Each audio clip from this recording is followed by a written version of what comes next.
یہ بہنوں کی طرف سے ایک سوال آیا ہے کہ خلاصے سے پہلے اس کی وضاحت کر دیں۔ لکھا ہوا ہے ہماری بہت سی بہنیں نماز میں سستی کرتی ہیں، ارکان کو صحیح سے ادا نہیں کرتی، بتائے جانے پر بھی اصلاح نہیں کرتی۔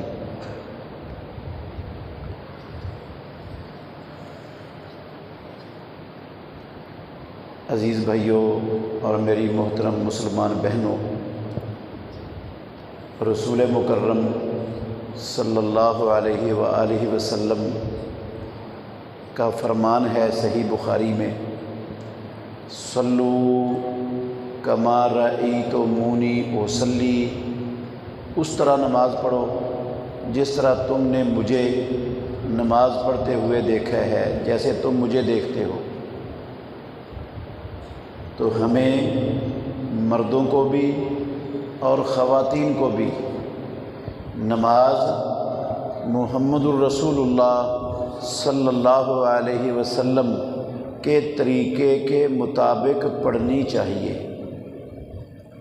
اگر ایک بندہ اس کو رسول اللہ صلی اللہ علیہ وسلم کے طریقے کا علم ہو جاتا ہے کہ اللہ کے نبی نے اس طرح نماز پڑھی ہے، پھر وہ اس میں کوتاہی کرتا ہے، لاپرواہی کرتا ہے، تو میرے بھائیوں خطرہ ہے، خطرہ کہ اس کی نماز ہی قبول نہ کی جائے اللہ کے ہاں۔ قرآن مجید میں اللہ رب العالمین نے فرمایا، سورہ محمد صلی اللہ علیہ وسلم کی 32 نمبر آیت ہے، یا ایھا الذین آمنوا اطیعوا اللہ واطیعوا الرسول ولا تبطلوا اعمالکم، اے ایمان والو اللہ کی اطاعت کرو اور رسول کی اطاعت کرو اور اپنے عملوں کو باطل نہ کرو۔ اس آیت کا مطلب ہے جس کو پتہ ہے کہ محمد الرسول اللہ صلی اللہ علیہ وسلم اس طرح نماز پڑھتے تھے، پھر اس نے وہ طریقہ نہیں اپنایا تو اس کی وہ نماز باطل ہو جائے گی، اور نماز باطل ہو گئی تو ملنا تو کچھ نہیں ہے، اس سے اجر نہیں ملنا، ثواب نہیں ملنا، نہ فریضہ ادا ہونا ہے اس باطل نماز کے پڑھنے سے۔ اور رسول مکرم صلی اللہ علیہ وسلم بھی فرمایا کرتے تھے،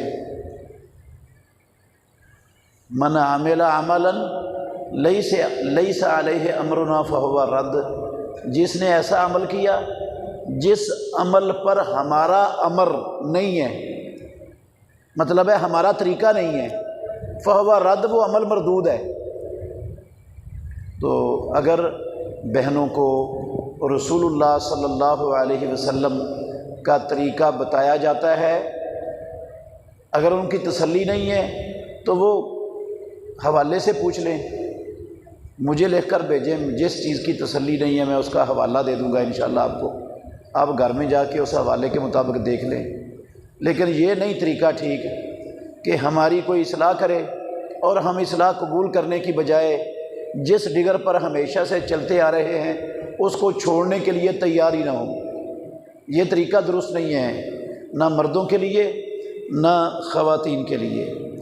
باقی مردوں اور خواتین کی نماز میں کسی قسم کا کوئی فرق پیارے پیغمبر محمد الرسول اللہ صلی اللہ علیہ وسلم کی حدیث سے ثابت نہیں ہے۔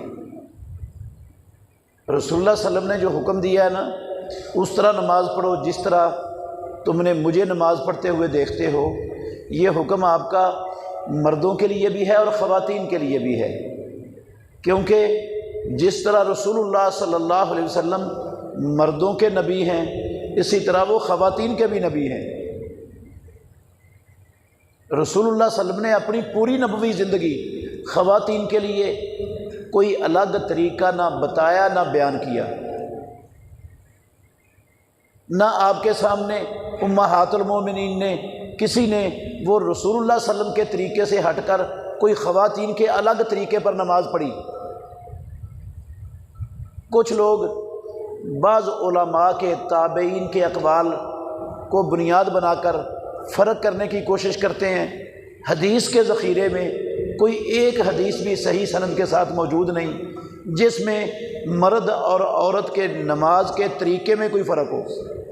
البتہ لباس میں فرق ہوتا ہے۔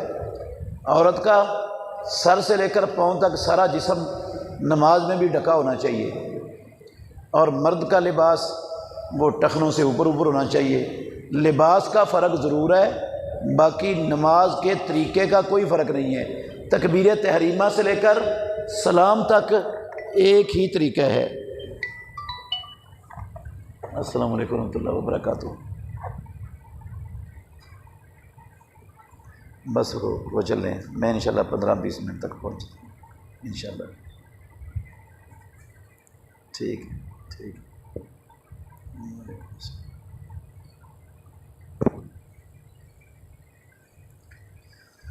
عزیز بھائیو، آج ہم نے 19واں پارہ سنا ہے۔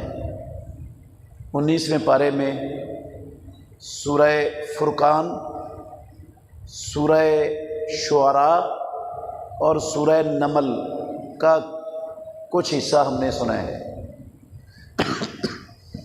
میں صرف سورہ فرقان کے آخری رکوع کی 2 آیتوں کا ترجمہ اور اس کی تھوڑی سی وضاحت آپ کے سامنے رکھنا چاہتا ہوں۔ اللہ رب العالمین نے فرمایا، یہ پورا رکوع آخری رکوع ہے سورہ فرقان کا۔ اس آخری رکوع میں اللہ رب العالمین نے الرحمن کے بندوں کی صفات کو بیان فرمایا ہے۔ کچھ بندے ہوتے ہیں شیطان کے، اور کچھ بندے ہوتے ہیں کس کے؟ رحمان کے۔ شیطان کے بندوں کی بھی صفات ہیں اور رحمان کے بندوں کی بھی صفات ہیں۔ یہ پورا رکوع اس میں رحمان کے بندے کیسے ہونے چاہیے، اللہ نے ان کی صفات بیان کر دی ہیں۔ وہ صفات بیان کرتے کرتے کہا، یہ آپ خود ترجمہ پڑھ لیں گے تو انشاءاللہ آپ کو سمجھ آ جائے گی کہ ہم تو رحمان کے بندے ہیں، تو ہمیں کن صفات کے ساتھ متصف ہونا چاہیے۔ یہ رکوع پڑھ کر آپ اپنے اندر وہ ساری صفات کو پیدا فرمائیں۔ ترجمہ خود پڑھنا ہے آپ نے۔ میں صرف ایک بات سمجھانا چاہتا ہوں۔ اللہ نے فرمایا، والذین لا یدعون مع اللہ الہا آخر۔ پیچھے بھی صفات بیان ہوئی ہیں عباد الرحمن کی، رحمان کے بندوں کی، اور یہ بھی اس آیت کے اندر بھی 3 صفتیں اللہ نے بیان کی ہیں کہ جو اللہ کے بندے ہیں وہ اللہ کی عبادت میں کسی کو شریک نہیں کرتے۔ ولا یقتلون النفس التی حرم اللہ الا بالحق، اور وہ ایسی کسی جان کو قتل نہیں کرتے جس کے قتل کرنے کو اللہ نے حرام کیا ہے مگر حق کے ساتھ، اور وہ بدکاری کا ارتکاب نہیں کرتے۔ اگر کوئی رحمان کا بندہ ان گناہوں میں سے کسی کا ارتکاب کرے گا، اللہ کہتے ہیں یضاعف لہ العذاب یوم القیامہ، اس کے لیے قیامت والے دن عذاب کو 2 گنا کر دیا جائے گا۔ بندہ رحمان کا ہے اور رحمان کی نافرمانی کرتے ہوئے ان محرمات کا ارتکاب کرتا ہے، ڈبل عذاب کا مستحق ہے، ڈبل عذاب ہوگا۔ وَيَخْلُدْ فِيهِ مُهَانًا، اور جہنم کے اندر ہمیشہ رسوا کیا ہوا رہے گا۔ تو یہ نافرمانیاں، گناہ، ان کا انجام آخرت میں ڈبل عذاب کی صورت میں اور ہمیشہ جہنم کی صورت میں نکل سکتا ہے۔ بعض گناہ ایسے ہوتے ہیں جو بندے کو ہمیشہ ہمیش کے لیے جہنم کا ایندھن بنا دیتے ہیں۔ ان میں ایک شرک بھی ہے۔ جس بندے سے شرک ہو گیا نا، ساری زندگی کی نیکیاں سب کچھ برباد ہو گئیں اس کی، اور ہمیشہ کے لیے جہنمی بن گیا۔ اگر توبہ نہیں کرتا شرک سے، اسی طرح مر جاتا ہے، کروڑ اس نے حج کیے ہوں، عمرے کیے ہوں، تراویحاں پڑھی ہوں، روزے رکھے ہوں، نمازیں پڑھی ہوں، صدقہ خیرات کیا ہو، معافی نہیں ملنی۔ اللہ نے قرآن میں لکھ دی ہے، جنت حرام کر دی ہے شرک کرنے والے پر جو شرک کی حالت میں فوت ہو گیا۔ اسی طرح کفر ہے، یہ بھی توبہ کے بغیر بندہ مر گیا تو کبھی معافی نہیں ہے۔ ایسے ہی بے نماز ہے بندہ، جو بے نماز مر گیا، معافی نہیں ہے اس کے لیے،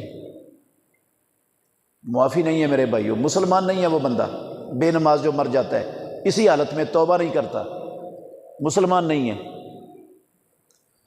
تو کچھ گناہ ایسے ہیں جو بندے کو ہمیشہ کے لیے جہنم کا ایندھن بنا دیتے ہیں، اور کچھ گناہ ایسے ہیں جو آخرت میں عذاب کا باعث بن سکتے ہیں، لیکن بندہ توبہ کر لے، اللہ سے معافی مانگ لے تو پروردگار معاف بھی کر دیتا ہے۔ اور صرف معاف ہی نہیں کرتا، ان گناہوں کو نیکیوں کے اندر بھی تبدیل کر دیتا ہے۔